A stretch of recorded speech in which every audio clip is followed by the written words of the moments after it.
Hi everyone, welcome back to my channel. We're doing a Q&A today and I'm re-recording this for the second time because the first time I recorded this, it had too much of background noise. So hopefully this time it doesn't have that much background noise. I'm making sure that you can't hear anything else apart from my voice. Apart from the chirping birds, I think I'll take that part. I hope you guys can hear me clearly now because this is my second time recording it and your girl doesn't have that much patience. So hopefully this will come out way better than my last one. Anyway, so I'm gonna be answering a few questions that I asked you guys on Instagram, I think a week or so ago. So I saved all those questions and I'll be answering most of those. And yeah, if you guys aren't following me on Instagram, follow me on Instagram so you can keep up with my random shenanigans, my gym life, my other random things that I post on that because I'm hilarious, or at least I like to think I am. But yeah, so follow me on there if you aren't already. And I have written down the questions which I'll be answering because I'm recording the video with my phone, so obviously I can't access it now. So I've written down all the questions and I'll be answering them soon. So let's get on with it. Okay, insert imaginary specs. I am a student. First question, what is your age and when did you start working out? So I'm currently 23. I just turned 23 on the 28th of March. So yay me and happy birthday to me. But I'm currently 23 and so I started working out when I was around 16. So I joined the gym when I was 16. But I wasn't regular and I only did that for about a year. I clearly didn't know what I was doing, so I did join it when I was 16, but I wouldn't say that's when I truly started my journey. So left it a year after that and then I rejoined it when I was around 19, I would say. So I would say my true journey began when I was around 19 because I've been consistent ever since I joined the gym for the second time. So I would say my journey started when I was 19. Yeah. Okay, second question. Your holy grail workout for booty building. So I don't have like one particular workout because obviously I have a certain split that caters to me and my body and what I want for my goals as my physique. But the one exercise I would recommend as a holy grail exercise more so would be adding hip thrusts to one of your leg workouts. Like do it once a week, and even if you do it just once a week, it's gonna make a huge difference. Make sure you're doing it. Put hip thrusts, add hip thrusts into your routine and do them at a pretty heavy weight. Obviously once you're comfortable doing the movement, go heavy with it and do it correctly. It's gonna make the world of a difference. So yeah, exercises to burn that flabby arm fat. Okay, firstly, there's no such thing as an exercise which will make you burn your arm fat. Like there's no such thing as spot reduction basically. So if you want to lose fat from your arms or from your thighs or from your your tummy, wherever it may be, the basic gist is to lose overall fat because that's the only way you will lose your fat from that area as well. You can't just lose fat from one area, you have to lose it from your overall body. That's how it works. So if you want to lose your arm fat, my advice is to just go on a caloric deficit, that is burn more calories than what you're consuming. That will make you lose fat per se and you will lose your arm fat in the process. So yeah. Do you experience bloating? If yes, how do you deal with it? Obviously I do experience bloating from time to time, and like everyone experiences bloating to some extent. Let me just drink some. Okay, everyone experiences bloating to a certain extent, I would say, but when I experience bloating, it's more so when I'm about to get my period. So when I'm PMSing, a week before my period, that's the time that I would say I bloat quite a lot. I don't really do much about it because like I said, that's a normal thing, so I don't really think much about it. It's just I retain a lot of water at that given point of time, so I don't really do anything out of the norm. One thing or two things I like to do is I go for more jogs or runs, anything to basically sweat it out of my system. I find that to be really helpful. And another thing is taking really like long hot water baths with Epsom salt to get rid of the water retention. So going for jogs or run and taking bath in Epsom salts are my two things that I do to reduce my bloating at that given point of time. How many times do you train legs? Currently I'm training legs around 2 to 3 days a week. So 2 days is a must. I do it without fail. 3 days is if I'm training, if there are weeks where I feel like my body is recovered enough for me to be training 6 days a week, because there are certain weeks where I train 5 times a day and there are certain weeks where I train 6 times a day. So if I happen to train 6 times a week, I said day, sorry, I meant 6 times a week, is when I put my third leg day. Otherwise I train them usually twice a week. So yeah, 2 times a week. Next question, morning and night skincare routine. Okay, so for this I felt like I'll just make another video in itself as to what I do for my skincare. So I'll make another video for it. It's nothing too extreme or drastic, to be very honest, and whatever I use is pretty affordable. So I think I'll make a video on this. Let me know if you guys would like to see my skincare routine. Let me just... Oh, if you guys are wondering what I'm drinking, I think I didn't mention this, but I'm just having some chilled protein shake. The whey I'm using is obviously Myprotein, because that's the only whey protein that I have. So it's Myprotein's Impact Whey Protein in salted caramel. If you guys would like to get it, I have a code for you. Insert my shameless self-plug bar. Use the discount code, you will get a discount on purchasing. Do you do stomach vacuums for a smaller waist? No, I don't do stomach vacuums for a smaller waist. Look at me talking with my hands. No, I don't do stomach vacuums for a smaller waist. To be honest, I didn't even know what stomach vacuums were precisely until I would say a year or so ago. I didn't really know what they were. I never really looked into it, so I don't do any of those. I've mentioned this on my Insta, but the reason for my waist being tinier compared to the rest of my body is very highly due to genetics. I'm not saying it's completely due to genetics, but a major part of it is due to genetics, and that's how my body has always been. So it's not something I do or go beyond my way for it to look tinier. The only thing I would say is how I've made it look a certain way or look tinier, because I've always had a smaller waist, but it looks tinier now because I've built my glutes and my back area. So it's created an hourglass figure, which is why it looks tinier more than ever. So that's the only thing I would say.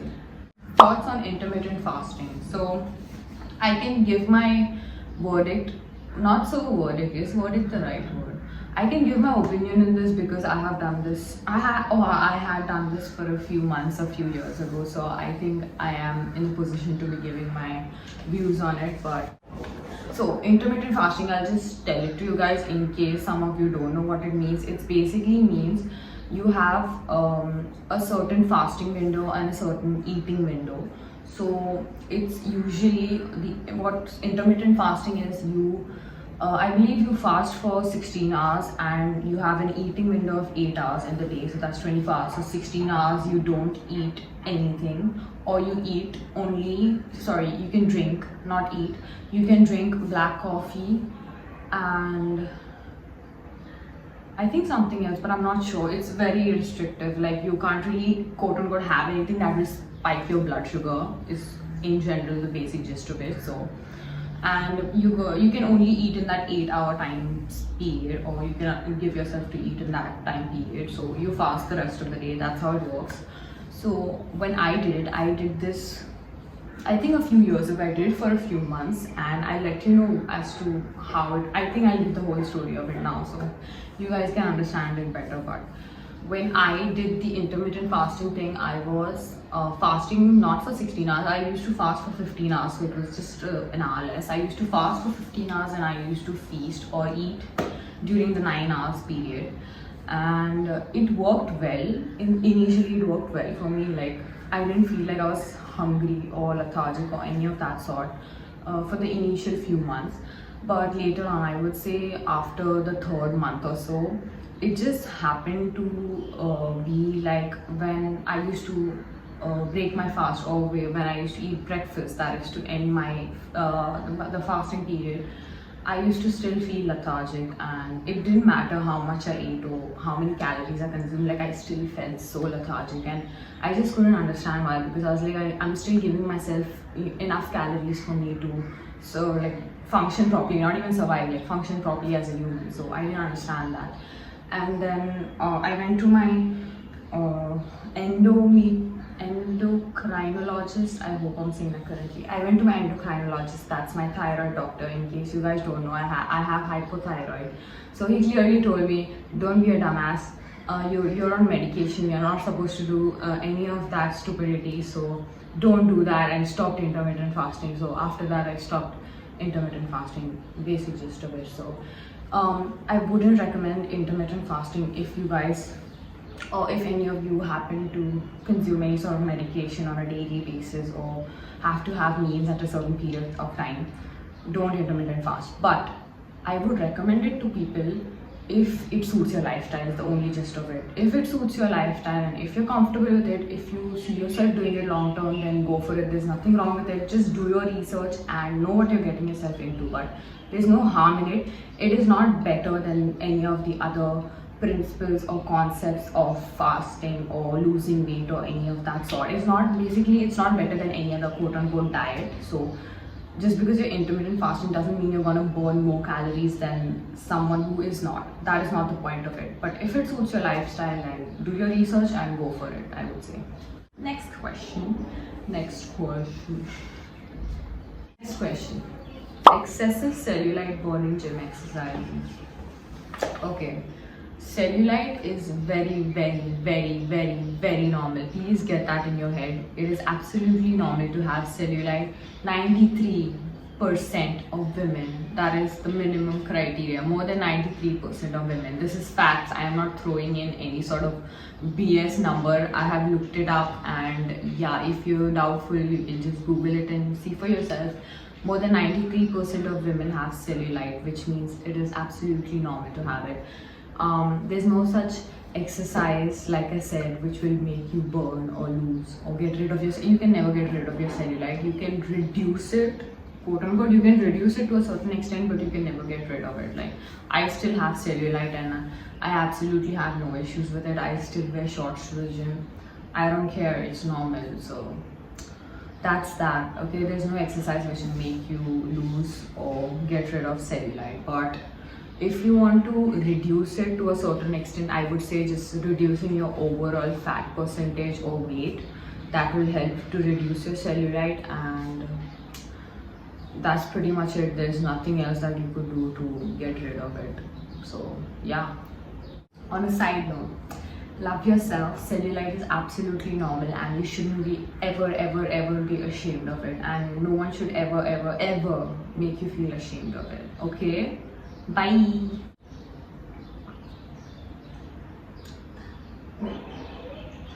Is it okay if I start having 2000 calories a day if I was consuming approximately 1500 calories a day before?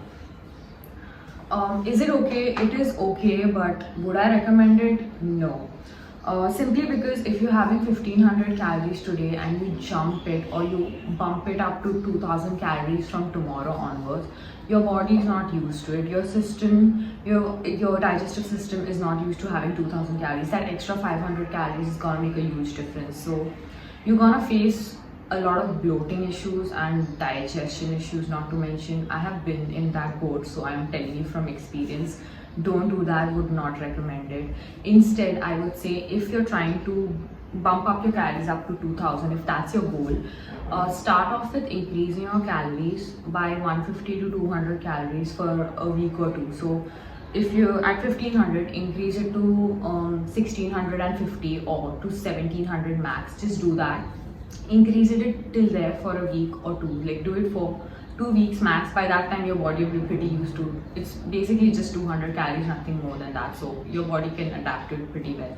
Once you're comfortable with that point, then you can further increase it by 100, 8 to 1800, do that for a few days, maybe a week. Your body will get used to it as you keep increasing it gradually. Gradual is the key. So do keep increasing it gradually to the point where you're at 2000 at certain point, at one point of time. So doing that, your body will be well adapted to it. You will be more comfortable with it. You won't face that much bloating. I would say your bloating would be pretty minimal if you gradually increase it, and you won't face digestion issues as such. So do that.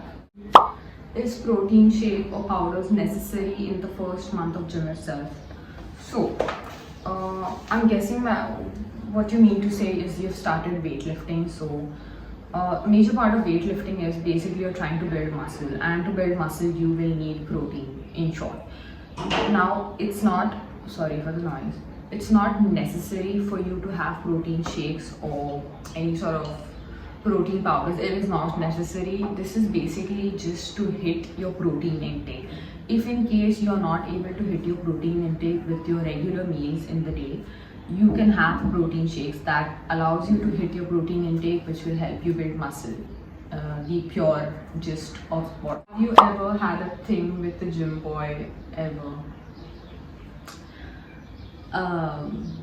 Maybe. I guess you guys will never know, so maybe not. You will never know. Next question. How to build glutes and get rid of that small stubborn belly fat at the same time? Like I said, in order for you to build glutes, you have to be in a certain caloric surplus. So that means you'll have to eat more than your maintenance, and to lose belly fat, you'll have to be in a caloric deficit. That is, you'll have to eat less than your maintenance. So you see where things contradict there. So basic gist, or what comes into play over here, is the concept of bulking and the concept of cutting. You'll have to do both of those in order for you to look a certain way. So I would suggest, this is my point of view, you could differ, any other person could differ in opinion about this, but what I would say how to go about is, first, bulk. Make sure you are eating enough protein, not just food, enough protein for you to build your booty, build your glutes, get those booty gains. So be in a surplus and, well, put effort in the gym. Both ways you'll have to put effort, that's not a question, but build your glutes, be in a surplus for a few months.